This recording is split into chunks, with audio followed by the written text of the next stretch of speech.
Mr. Speaker, sir, on the question that has been asked, I seem to seek clarification on the question. What was the intention of the question? Because the question is somehow, it's a bit confusing in terms of the question that was asked. The basis of the teacher's appointment recruited into school for 2023. Can the Honourable Member clarify? Is he requesting the criteria of appointment or the process of appointment? Because that is also linked to the second part of the questions in terms of the number.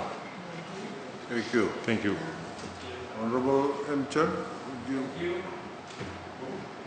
Thank you. I need clarification on both.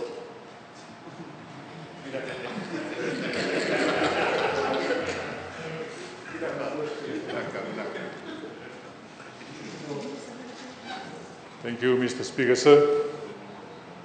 Is to state that in a vernacular, taro kilati umaino. Se taro wakila kilati. He's already knowing the answer to the question.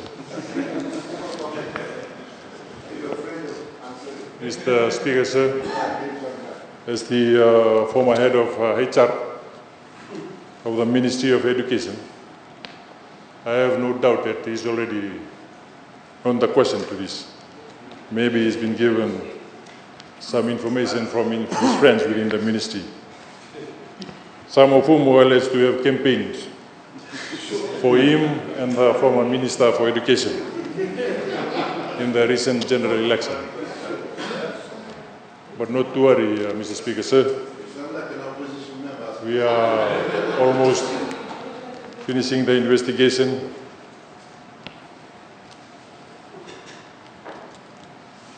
And we will be forced to consider taking actions as they're taken by both the former minister and that of the former head of HR. During that time, when they were terminating teachers who were allegedly to be politically involved or making political commentaries on social media. I am obligated, Mr. Speaker, to respond to the question in any event. For the year 2023, the Ministry of Education has reviewed the recruitment process and is still reviewing.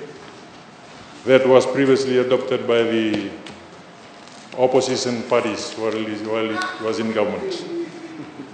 The system adopted by the previous government, which is commonly known as the Open Merit Recruitment System, in short, the OMRS. Mr. Speaker, sir, as you may be aware, as a former member of the Public Accounts Committee and also the members on that side of the House, one is not here now. We always raise concerns about the integrity and the fairness of this OMRS system. From that time, we had voiced concerns about the basis of this system, as there were many instances teachers were reaching out, seeking assistance because they were not called for the job test, for example, for heads of school appointments processes, even when they have the relevant necessary qualifications and the years of experience, or when the employment contracts were up for review, because they were very short contracts, some 6 months, some 1 year, others 3 years and more. Some teachers to this day, Mr. Speaker, sir, are still seeking justice for disparity in pay that they were given despite graduating at the same time. They were appointed at different salary bands. These issues, Mr. Speaker, sir, are worrying and they point to a flawed system. And I see that the Honorable Former Minister is shaking her head in agreement.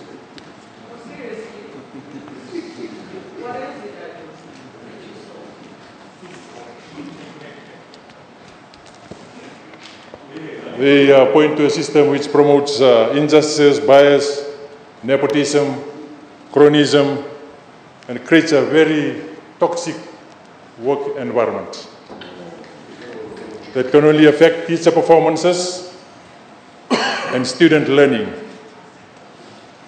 Another example, Mr. Speaker, sir, is a job test required as a main criteria for appointment, which leaves aside important elements like the length of time a teacher serves in the field, experience in school, and student management as heads of school. Mr. Speaker, sir, when we start appointing people based on exams, we have reached an illogical place in our management of human resources, and there can be no justification as to why it was even practiced in the first place. The teacher unions have raised objections on these injustices and had pleaded for a better system. But of course, the arrogance of the former minister, thinking their leadership would last forever, assumed the position of it's my way or the highway. One very simple lesson for the former minister and our colleagues, Honorable Prem Chand, is to remember that they are is to remember that they are dealing with human beings who also have a tipping point. Even more important is to remember that when we are appointed to these positions of power, we are servants of the people, elected by them, and they are the same people who will judge us come the next election. Absolutely. So treat them with dignity. Mr. Speaker, the Ministry of Education is undertaking a review of the OMRI system in consultation with the Public Service Commission and its relevance, and the review will accommodate the changes, the policy of government, like the removal of contracts and the extension of retirement age to 60, along with the now removed no job policy.